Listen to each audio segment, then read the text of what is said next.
របៀបធ្វើខជ្រក់ស្ពៃជើងជ្រូកចាប៉ុន្មានថ្ងៃនេះគឺឃ្លានញ៉ាំជើងជ្រូកខ្លាំងមែនតើបងប្អូនហើយជាភាសាគឺថាចង់ញ៉ាំជាមួយនឹងជ្រក់ស្ពៃខនេះខ្ញុំគិតថាអ្នកណាក៏ចេះធ្វើដែរតែដល់ឡែករបៀបធ្វើម្នាក់គឺខុសគ្នាបន្តិចបន្តួចផងដែរចាហើយថ្ងៃនេះផងដែរនេះខ្ញុំក៏ចង់ចែករំលែកពីរបៀបធ្វើខបែបលក្ខណៈគ្រួសាររបស់នាងខ្ញុំចាហើយនេះគឺជាគ្រឿងផ្សំខរបស់នាងខ្ញុំបងប្អូនអាចថតទុកមើលមុនពេលបងប្អូនទៅផ្សារ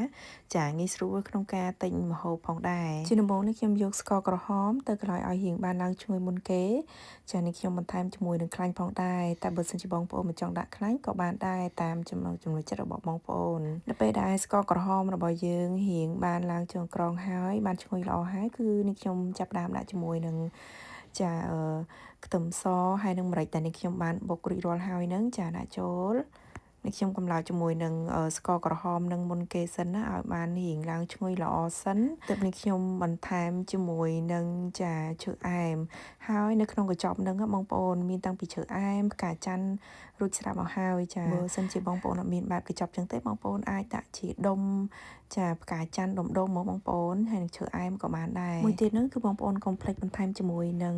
ទឹកស៊ីអ៊ីវខ្មៅបើសិនជាបងប្អូនមានតែដល់ឡែកនេះខ្ញុំអស់ចឹងហើយនេះខ្ញុំចាប្រើជាមួយនឹងម្សៅម្ទេសក្រហមនឹងជំនួសហើយយើងត្រូវតែបន្ថែមជាមួយនឹងទឹកត្រីនៅពេលដែលយើងកំពុងតែឆាគ្រឿងបែបនេះគឺធ្វើឲ្យគ្រឿងឡើងឈ្ងុយបានល្អខ្លាំងមែនតើចាហើយបងប្អូនកុំភ្លេចបន្ថែមជាមួយនឹងអំបិលបន្តិចរ៉ូឌីឬក៏ប៊ីចេងក៏បានដែរតាមចំណូលចិត្តរបស់បងប្អូនបន្ទាប់ពីគ្រឿងរបស់យើងបានឡើងក្រហមឈ្ងុយបានល្អហើយនឹងគឺនឹងខ្ញុំចាប់ផ្ដើមចាយកជើងជ្រូកនឹងយកមកឆាជាមួយកំឡុងពេលដែលយើងឆានឹងបងប្អូនមិនចាំបាច់ដាក់ទឹកភ្លាមនោះទេចាបងប្អូនចារំងាស់ជាមួយនឹងគ្រឿងនឹងឲ្យវារៀងបានយូរបន្តិចសិនណាចាដើម្បីឲ្យសាច់របស់យើងនឹងគឺវាបានរៀងឡើងក្រហមសិនណាហើយទើបយើងចាប់ផ្ដើមចាក់ទឹកនឹងម្ដងបន្តិចហើយចំពោះការចាក់ទឹកនឹងផងដែរបងប្អូនត្រូវតែចាក់បន្តិចកុំចាក់ច្រើនពេកចាត្រឹមតែមួយបាតវាដើម្បីយើងរំងាស់សាច់នឹងទុកសិនណាព្រោះអីបើសិនជាយើងដាក់ទឹកភ្លាមទាំងអស់ហ្មងគឺវាសាច់របស់យើងវាអត់ងាយនឹងទន់ទេចានឹងផុយទេចាហើយអ្វីមិញហ្នឹងគឺនេះខ្ញុំបានបន្ថែមជាមួយនឹងផ្សិតផងដែរចានេះខ្ញុំឆាជាមួយនឹងសាច់នឹងតែម្ដងនេះបងប្អូននេះខ្ញុំចាក់ទឹកនឹងតែបន្តិចទេត្រឹមតែបាតឆ្នាំងដើម្បីនៅពេលដែលយើងចំហុយទៅគឺសាច់របស់យើងវាឆាប់ផុយចានៅពេលដែលទឹកវាចាប់ផ្ដើមរៀងខាស់បងប្អូនបន្ថែមទៀតទៅចាបងប្អូនមើលទៅតាមសាច់របស់យើងអញ្ចឹងណាចាបើសិនជាសាច់យើងចាប់ផ្ដើមរៀងផុយបានអស់ហើយគឺយើងចាប់ផ្ដើមចាចាក់ទឹកបំពេញឲ្យរៀងត្រឹមពាក់កណ្ដាលឆ្នាំងអីចឹងទៅនិយាយទៅមើលទៅតាមសាច់របស់បងប្អូនចាហើយនេះខ្ញុំបន្ថែមជាមួយនឹងពងមាន់ហើយចំពោះពងមាន់នេះផងដែរគឺ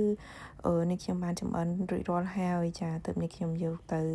ដាក់ជាមួយនឹងខរបស់យើងចាហើយជាចុងក្រោយនេះខ្ញុំបន្ថែមជាមួយនឹងជ្រក់ស្ពៃផងដែរហើយនឹងទឹកចាហើយទឹកបងប្អូនដាក់ឲ្យម្លិចធំស្ពៃយើងទៅណាចាហើយយើងធ្វើការរំងាស់វារៀងប្រហែលជា5-10មីនិតអីណាបងប្អូនហើយនិយាយទៅមើលធ្វើម៉េចថាឲ្យសាច់របស់យើងនឹងវាផុយបានល្អទៅដូចជាការស្រេចទេបងប្អូនចាហើយបងប្អូនណាញ៉ាំជាមួយបាយឆ្ងាញ់ខ្លាំងមែនតើចាហើយអ្វីដែលជាពិសេសបានជ្រក់ស្ពៃនិយា